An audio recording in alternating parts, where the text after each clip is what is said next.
It's a big weekend we just witnessed. It's a big weekend we just witnessed all around from NPFL to CAF Champions League and Confederations Cup qualifiers to Europe. Hello, welcome back to the channel. It's still Sports with Don Bogidon on the Bogidon Sportainment TV. I still remain your wonderful host, Don Bogidon. And today we are doing a review of what we just saw over the weekend of September 26, 27, 28. 2025. We're going to do a roundup of what we saw from here at home from MPFL to Europe, and also towards the ending of the show, we are going to do a little preview of what to come for Nigeria at the Under 20 World Cup. I know many of you didn't know that the tournament is on, and very soon we will get our video for the preview of that tournament. Maybe it's coming late, but it's never late than never. So, welcome, and without wasting time, we are moving straight into the NPFL. Game week 6 just happened. So, I will run through the result and pick a few matches to talk on. On September 27th, which is on Saturday, sorry, Bendel Insurance drawing with Bayelsa United. Then that happened at the Samuel Ogbemudia Stadium. Then Plateau United winning Academy Warriors 1 goal to nothing. That happened at the New Jos City Stadium in Jos. Then on Sunday, a surprising, not really a surprising, but a surprising result coming from the team that have not won a game. Barau FC winning Kum Khalifat away from home at the Dan Anyam Stadium in Owerri. Then Shooting Stars also getting an away win against Warri Woods 2 goals to 1. Wiki Tourists drawing 2-2 with Rangers at the Abubakar Tafawa Balewa Stadium, Bauchi 2-2 to Rangers. Rangers having to come back to wise in that game to draw that game. Then Ikorodu City at the Mobolaji Johnson Stadium in Lagos drawing 1-1 with Enyimba. Enyimba still maintaining their unbeaten record in the NPFL. Then Nasarawa United with that win pushing them top of the NPFL table. That came at the Lafia City Stadium in Lafia, winning Castina United for 2-0 with other postponed matches that we talked earlier, which is the Rivers United against Niger Tornadoes, Abia Warriors against Remo. These games, Kano Pillars against these games are coming on Wednesday and Thursday. That is it. So let's moving straight to the few, like 1, 2, 3 games that we are going to talk about. Like these games were the games I previewed before the weekend. So Ikorodu City managing that 1-1 draw against Enyimba. Enyimba showing who they are. They showed who they are. They really showed who they are, and they still remain unbeaten together with Rivers United in the league. So Ikorodu City they were winning the game before Enyimba had to step in and do a great fight back for Enyimba to show that they are really who they are.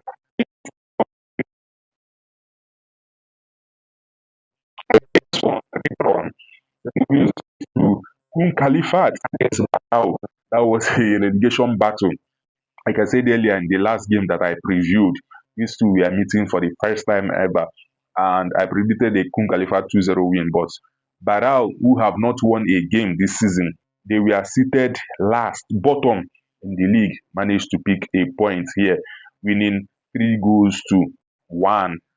I never saw it happening. Picking their first win. Together with that wonderful brace from Yahya Ibrahim, which also moved him to the top scorers charts. 2 goals from him helping Barau FC. Then one of the biggest also was what's it called? Was Nasarawa against Castina. It was a top of the table challenge second against fourth in that. Nasarawa showed why they really want to challenge for the league this time around, beating them 2 goals, clean sheet in that game. This win saw Nasarawa move to top of the league. They are the only team to have won 4 games this season after 6 games. Won 4, drew 1, lost 1. Nasarawa United. Very, very good game from them. Very good game from them also. Then Wiki Tourist against Enugu Rangers. Enugu Rangers coming back 2 times in that game to draw 2-2 in that game. Rangers have been on a very bad run of form. 5 games into the season, they are seated 17th. In relegation zone, seated 17th, having won 1, drawn 2, lost 2.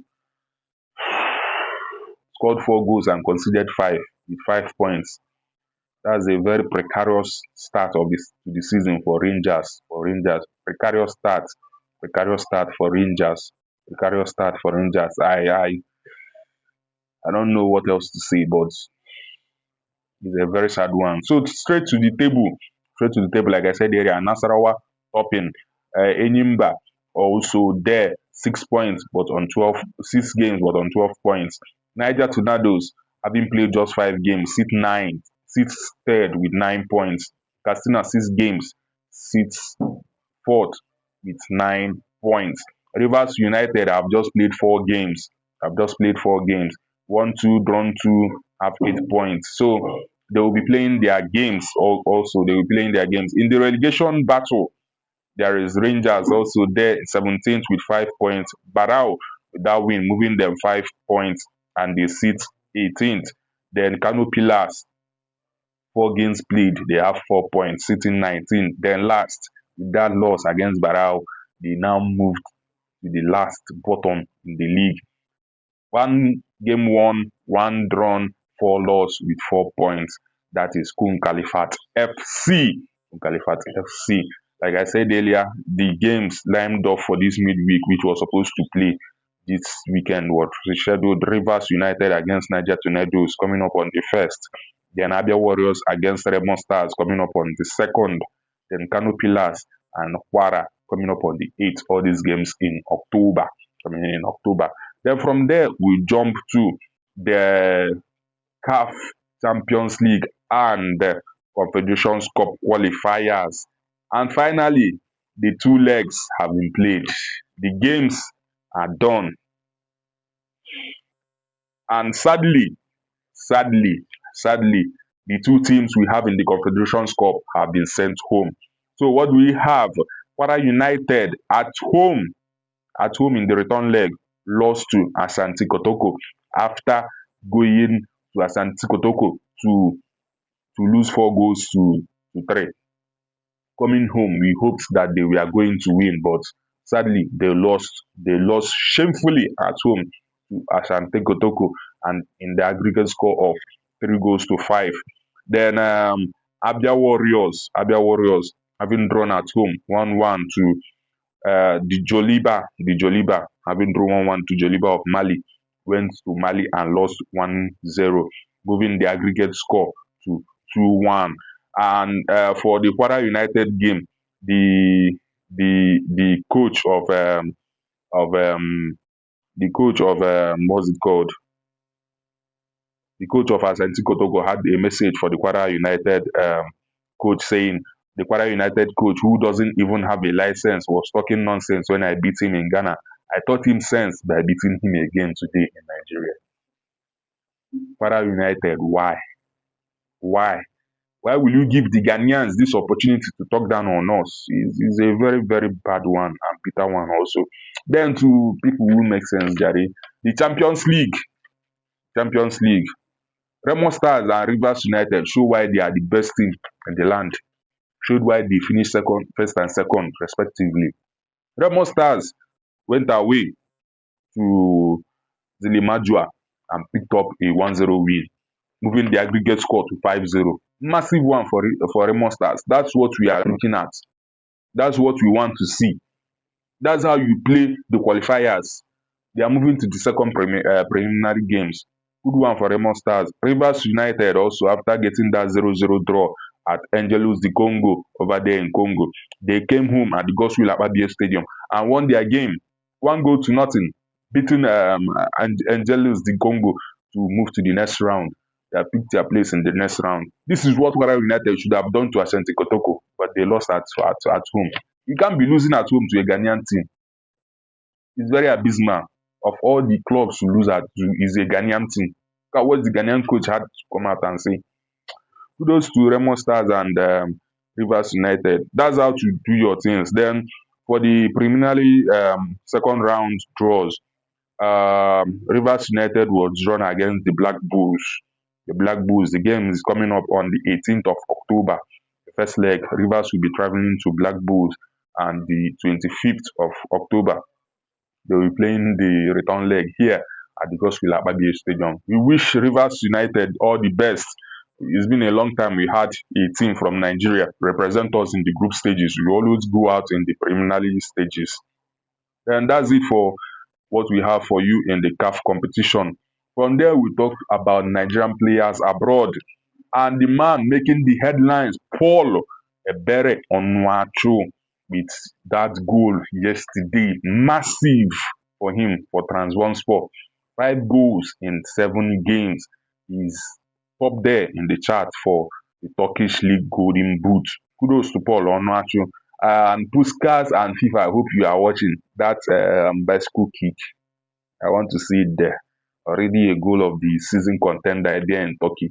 Kudos to him. Osimhen also is there, but he's coming back from injury with that 15 minutes game he played for Galatasaray. So I want to see something hotting up. When Osimhen comes back, I want to see him and Onuachu fight for that golden boot. It will be a glorious thing to watch. Onuachu and Osimhen fighting for golden boot there in Turkey.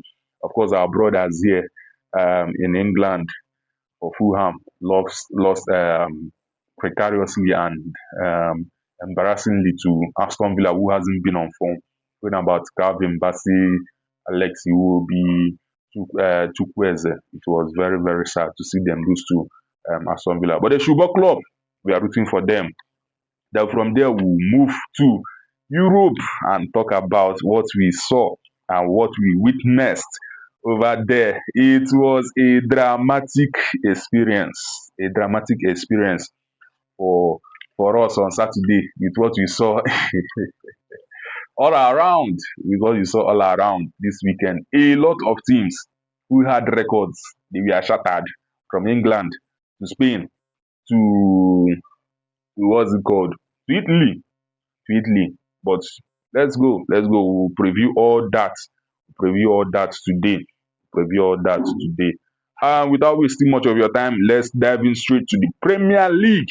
The Premier League, like I said earlier, Liverpool lost their 100% winning record to the start of the season. Brentford and Liverpool remain the only teams to have scored this season in all their 6 games in the league.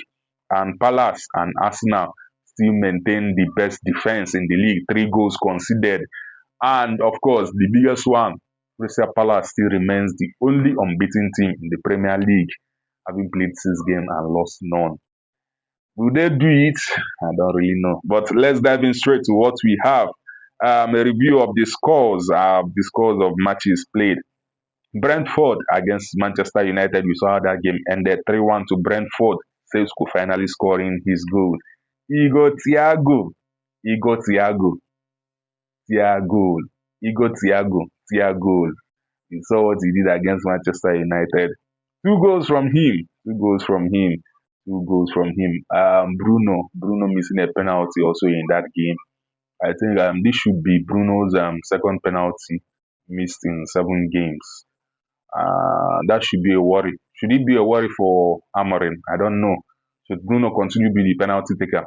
It's left for Amorim, but I know that team has 2 other good penalty takers in Cunha and Mbuemo.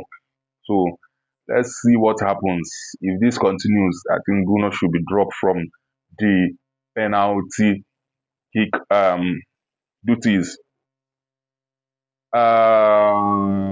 Amorim. When will Amorim change? When will he change? When will all this change? When will Manchester United fans have that that joy they have been seeking. When will Manchester United ever win back-to-back EPL games? I think the board of Manchester United should grow some balls. If not, this club will be left at where they will find it hard to recover. Currently they are 14th, playing around where they finished last season with 7 points. You can't be doing that. You can't be doing that. 6 games, you have 7 points. Amorim should wake up. Should wake up. I won't like to dwell much here. Kudos to Keller for saving that Bruno Fernandes penalty. From there, we'll move to the Chelsea versus Brighton game. This is a game I thought Chelsea are going to dismiss Brighton, knowing that they always win to Brighton, but it wasn't going to be. With that red card again, the red card again causing an issue for Chelsea. Maresca at this point in time should start learning on how to play with 10 men. He should start learning on how to play with 10 men his players can since he can't trust his players to finish the game. He can't trust his players to finish the game. He should, as a matter of fact, start learning on how to play with 10 men. That is it. For the game, like I said earlier, Chaluba picked a red card after that tackle on Ruto to stop him from scoring in the 53rd minute. Two late goals from Brighton did it for them. Two late goals, 90 plus 2 and 90 plus 10. Danny Welbeck and the Cooper and Danny Welbeck. Welbeck always knows how to do it against Chelsea. Now, this has seen Brighton win 3 consecutive games. Chelsea, how far can this go? Your next game is in Champions League against Jose Mourinho's Benfica. And you have Liverpool coming up in the league game before the international break. And it might interest you to know that since we came back from the international break, Chelsea have not won a game, starting with that draw against Brentford. It's abysmal. Maresca is a coach that we know that always does better in the first half of the season. He showed it at Leicester, he showed it last season. When it comes to the second half, he always falls off. So imagine Maresca falling off at this point in time. What then do we expect him to do in the second half of the season? I don't really know, but Chelsea should wake up without Cole for now. I wonder how they are going to deal against Liverpool. I just wonder how they are going to deal against Liverpool.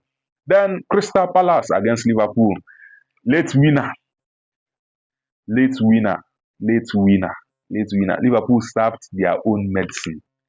And their 100% record vanished. As a Liverpool fan, it was a very bitter match, a very bitter pill, sorry, to swallow, and a very bitter match to watch because I didn't understand what happened in that first half. Slot, you can't change a working formation. From what you are doing, you decided to go with a new formation against a packed, solid, and a team in form. 17 unbeaten games for Palace. Now they had to equal their club record of 18 unbeaten games against Liverpool. We are on a 17 match unbeaten run. They beat City, draw against you in the community shield before the penalty. Now they had to beat you. And this had made Crystal Palace look like a bogey team against Liverpool. Because in the last 3 games, they have not lost to Liverpool. They have won 2.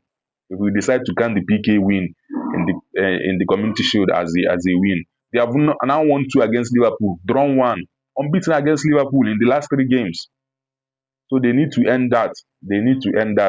Now, Palace are now the only unbeaten team in England.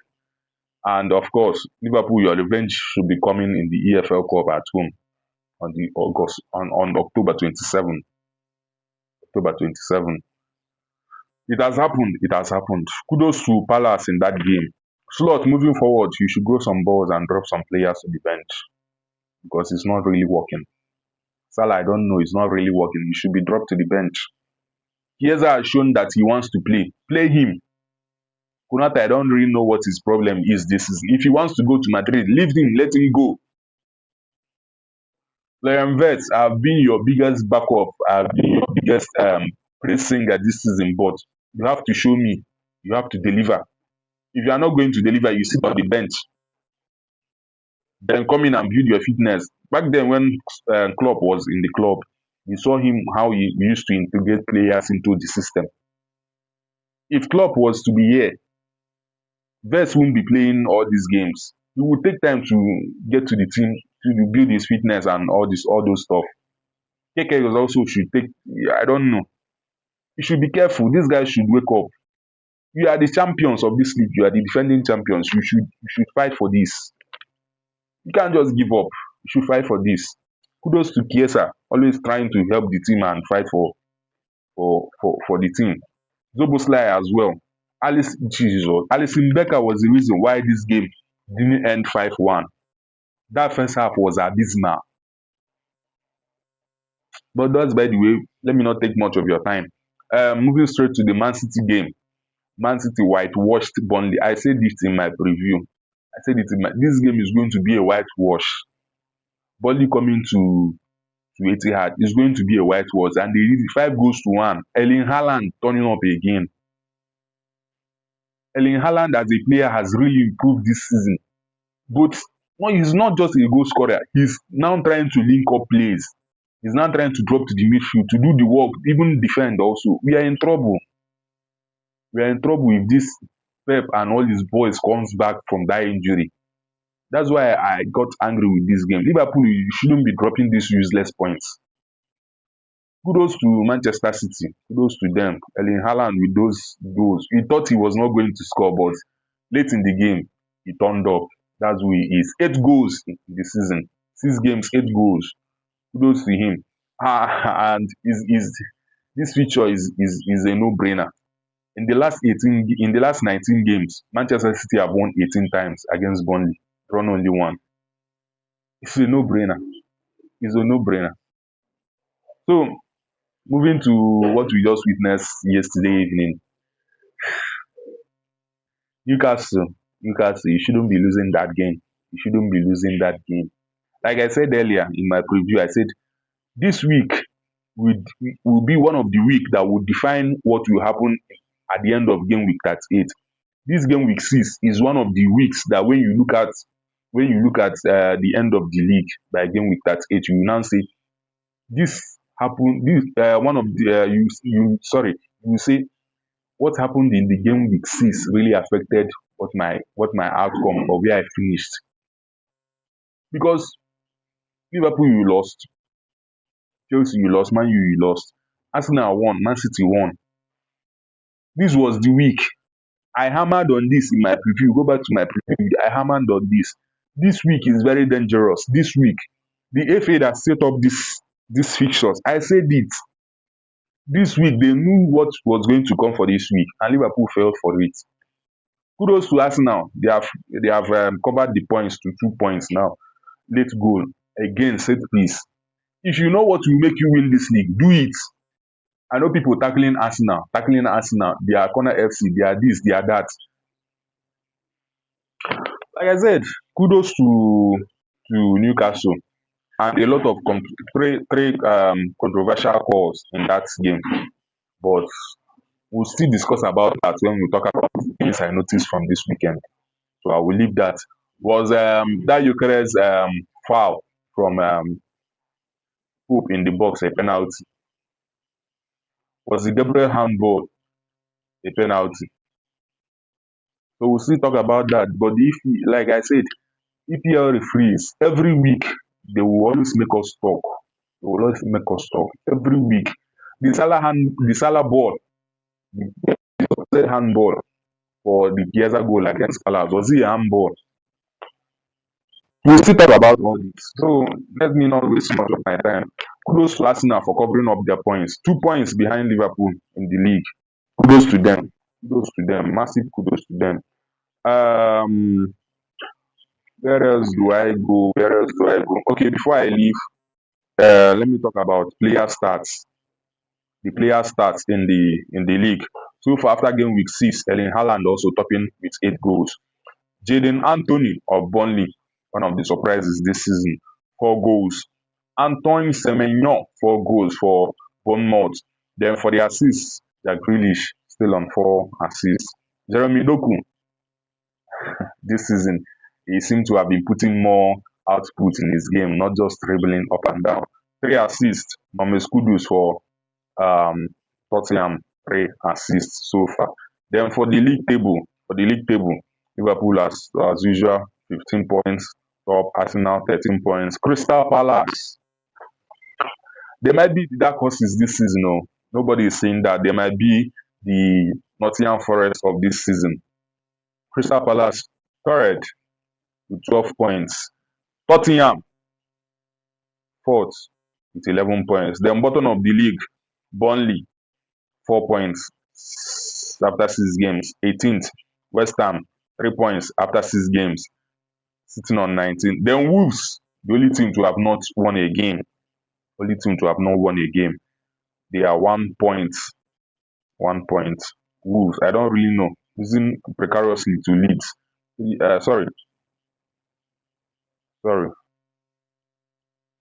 Drawing Tottenham.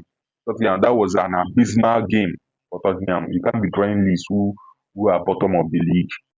So we still have a game to come. Everton against West Ham today, which will be 8 p.m. on Monday. Coming on Monday. And from there, we'll move to La Liga. What do we have in La Liga? Like I said earlier, a lot of things happened this weekend. Real Madrid 100% run start to the season was ended by ATM. We are not informed. But when a debut happens, form, class goes out of the window. You just play whatever you want to play. Just play whatever you want to play that day. If you enter for you, you enter. Then Barcelona finally topping the table. That win against Real Sociedad. So without wasting much of your time, let's dive in straight. The Madrid derby, Atletico Madrid beating Real Madrid 5 goals to 2. What a performance from Julian Alvarez.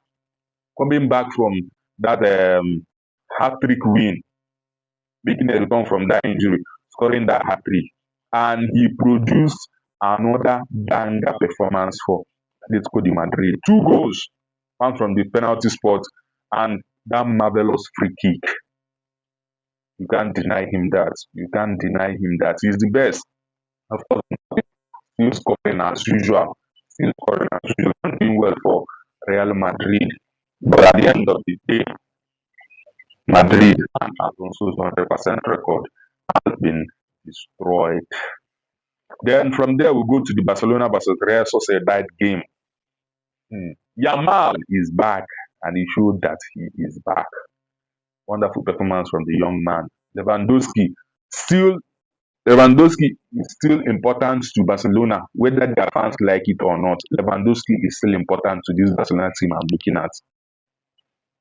He is still much important and very important to Barcelona, whether Barcelona players, whether Barcelona fans like it or not. He is very much important. Coming back against Real Oviedo, that goal that gave them the bigger to that game. Then yesterday, he came back and scored the winner against Real Sociedad when it looked like nothing was going to happen in that game. He came back and scored that goal. So kudos to Barcelona for that win. They have moved top of the La Liga. It's so sad that before the game, Juan Garcia was ruled out. Rafinha also ruled out. For the top of the table, what do we have? Barcelona topping with 19 points. Madrid next with 18 points. Villarreal on 16. Surprisingly, Elche, the surprise of the season so far after 7 games, have 13 points, seated fourth. Then the bottom, Mallorca, as expected, on 5 points, 18. Real Oviedo, 19 points on third. Then Girona, 20 on 20th with 3 points. Talking about Elche, surprisingly 7 games, still unbeaten, together with Barcelona. We are going to talk about it later. Then for the player stats, Mbappe 8 goals. Mbappe 8 goals. What a player. Julian Alvarez hot on the heels with 6 goals. Ethan Enyong of Levante with 4 goals. Then for the assist, Luis Milla of Getafe with 4 assists. Vinicius Junior 4 assists. Ada Baranatezia of Real Sociedad with 3 assists. From there, we move to the Serie A. We move to the Serie A. For the Serie A review, another 100% record destroyed came last night. It came last night. Another 100% record destroyed, shattered.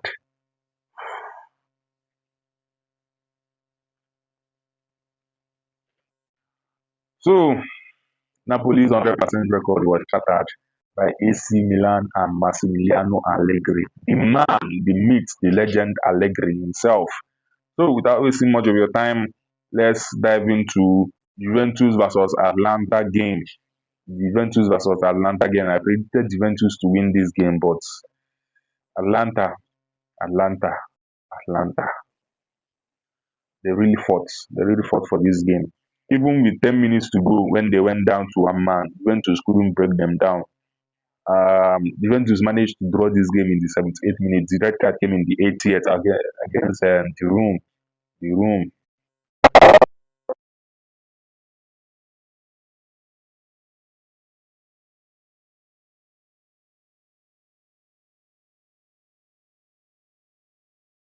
And now left.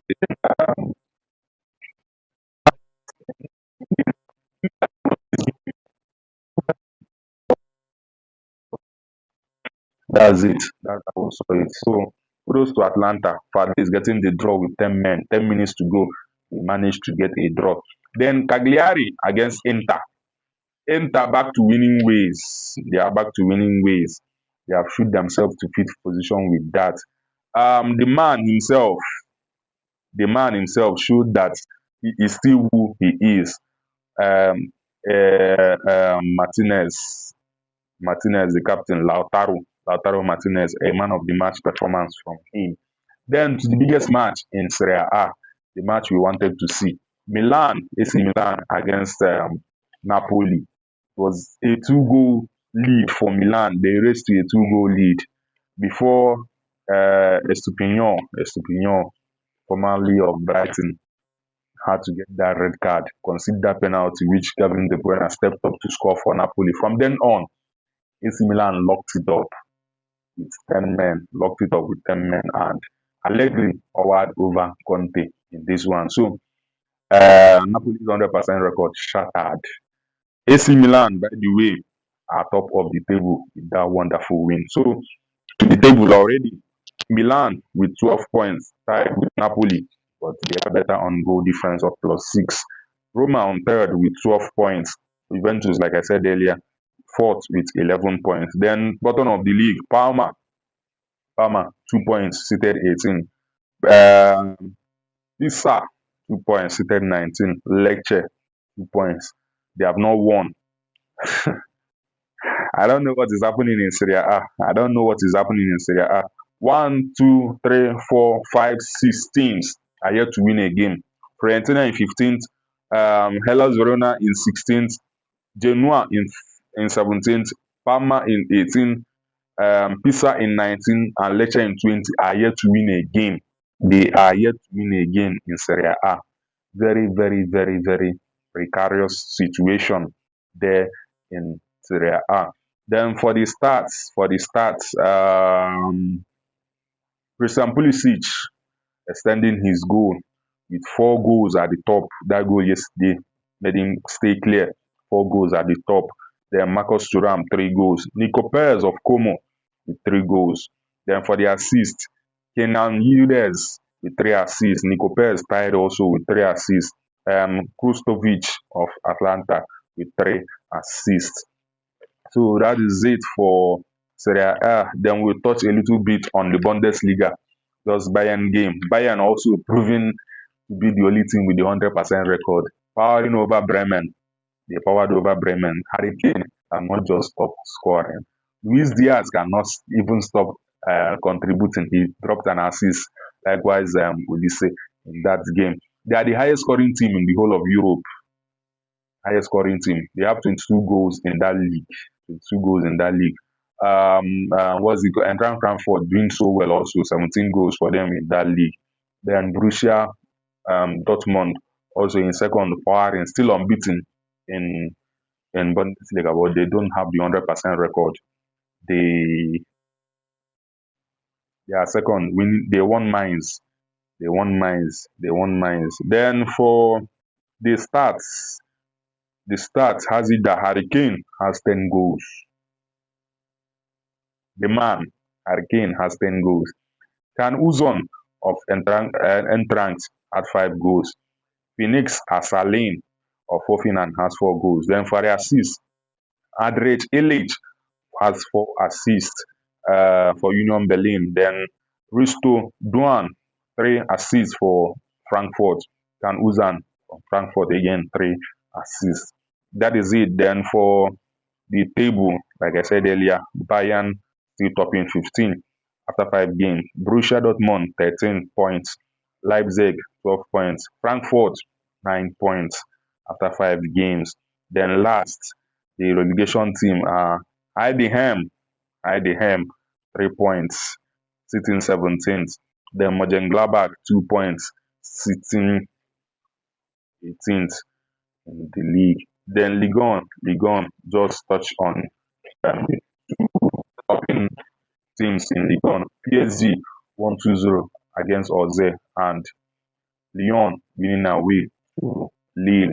Then straight to 5 things I learned or 5 things I noticed over the week.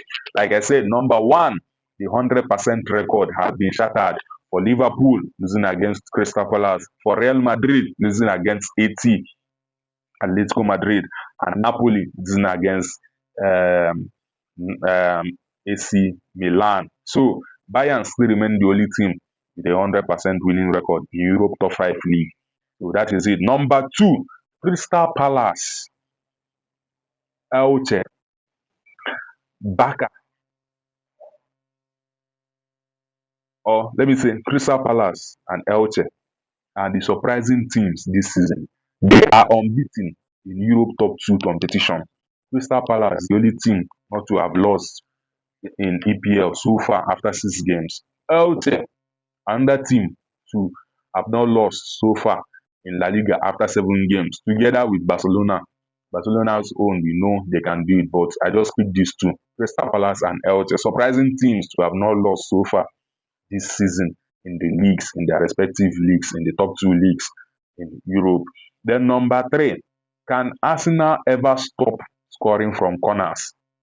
There is this star I saw, which made me really start to talk about this Arsenal. I have not been a fan of talking about Arsenal's corner, whatever, but Arsenal have scored 36 corners since the start of 2023-2024 season.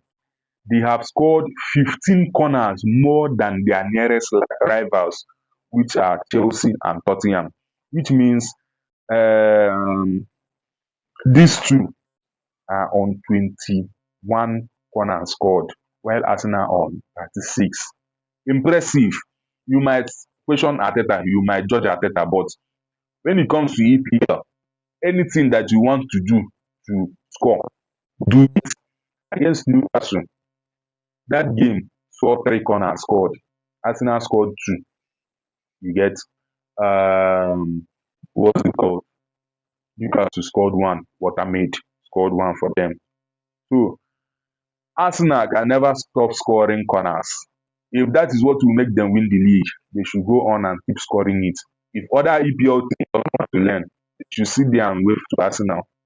Then the fourth thing I I saw or I will talk about this week is Haaland and Mbappe are tied on 8 goals.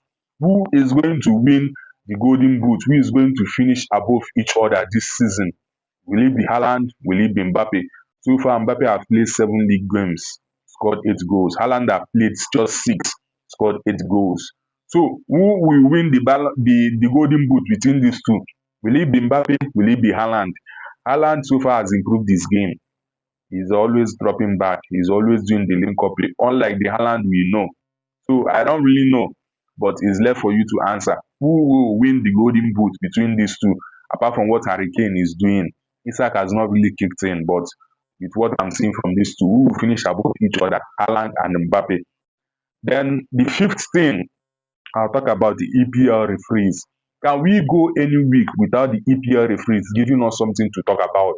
Now, three major things happened this week that are controversial. The handball for Salah, the tackle from Pope against Gyökeres, the handball for Gabriel, the Arsenal 18-yard box. Was that Salah incident a handball? Was the Gyökeres incident against Pope supposed to be a penalty?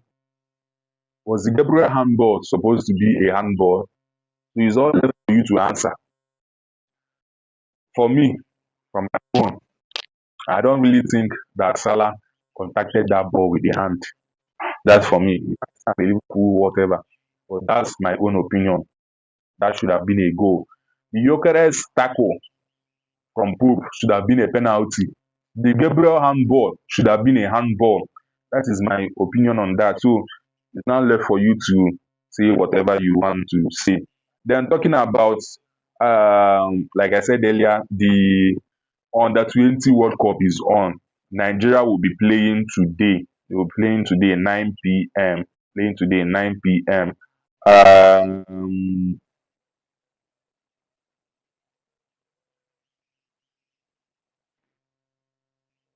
we are playing Norway 9 p.m. today.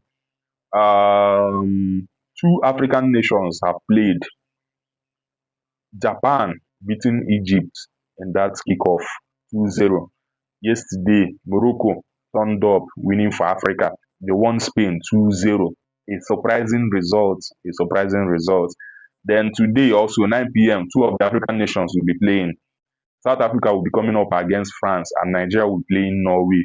So it's a game to watch out for. Very soon the preview of that tournament will come up. So that's it from us here.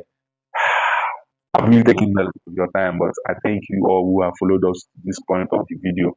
Thank you very much. Thank you and keep supporting this movement and this brand. I still remain your wonderful host, Dom Bogidon. Always remember to like, to subscribe, and make us grow. Also, help us share these videos. Help us share the videos to build our community. I still remain your one and only sports entertainer and sports joy bringer. See you when we see next. Bye bye.